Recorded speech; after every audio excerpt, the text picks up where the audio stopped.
Good morning বন্ধুরা, সকাল সকাল আবারও চলে এসেছি নতুন এবং তথ্যমূলক একটি ভিডিও নিয়ে আপনাদের জন্য। আজকের ভিডিওতে আমরা জানতে পারবো যে রাজ্যে আবারও নতুন করে 5 লক্ষেরও বেশি মা বোনদের অ্যাকাউন্টে ঢুকতে চলেছে লক্ষ্মীর ভাণ্ডার প্রকল্পের টাকা। রাজ্যে প্রথম দফায় 12 লক্ষ পরিবারকে দেয়া হবে বাংলা আবাস যোজনার বাড়ি। প্রায় 1,09,00,000 কৃষককে দেওয়া হবে কৃষক বন্ধু প্রকল্পের টাকা, যা ঢুকতে শুরু করেছে, এবং 19,000-এরও বেশি রাজ্যের বিশেষভাবে সক্ষম ব্যক্তিকে দেওয়া হবে মানবিক ভাতা। এই সমস্ত গুরুত্বপূর্ণ তথ্যই আজকের এই ভিডিওতে আমরা জানবো। অনুরোধ রাখবো ভিডিওটি অবশ্যই প্রথম থেকে শেষ পর্যন্ত দেখবেন।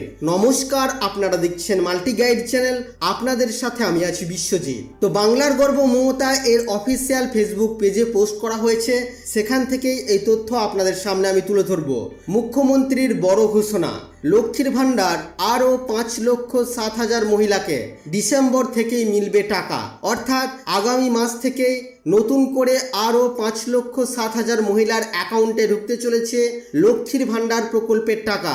12 লক্ষ মানুষকে দেওয়া হবে বাংলার বাড়ি। 15ই ডিসেম্বর থেকে এর প্রথম কিস্তির টাকা দেওয়া শুরু হবে, এবং এর পাশাপাশি 1,98,95,000 কৃষককে 2,943 কোটি টাকা আর্থিক সহায়তা প্রদান করা হবে। শুক্রবার থেকেই মিলবে এই টাকা, অর্থাৎ গত দুদিন আগের থেকেই এই টাকা কিন্তু দেওয়া শুরু হয়েছে। আরও 19,000-এরও বেশি বিশেষভাবে সক্ষম ব্যক্তিকে দেওয়া হবে মানবিক ভাতা।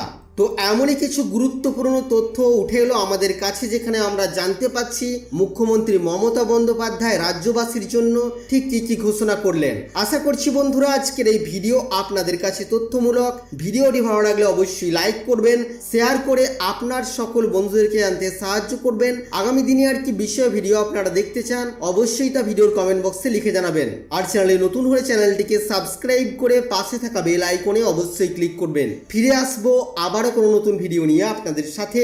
ততক্ষণের জন্য আপনারা সকলেই খুব ভালো থাকবেন, সুস্থ থাকবেন।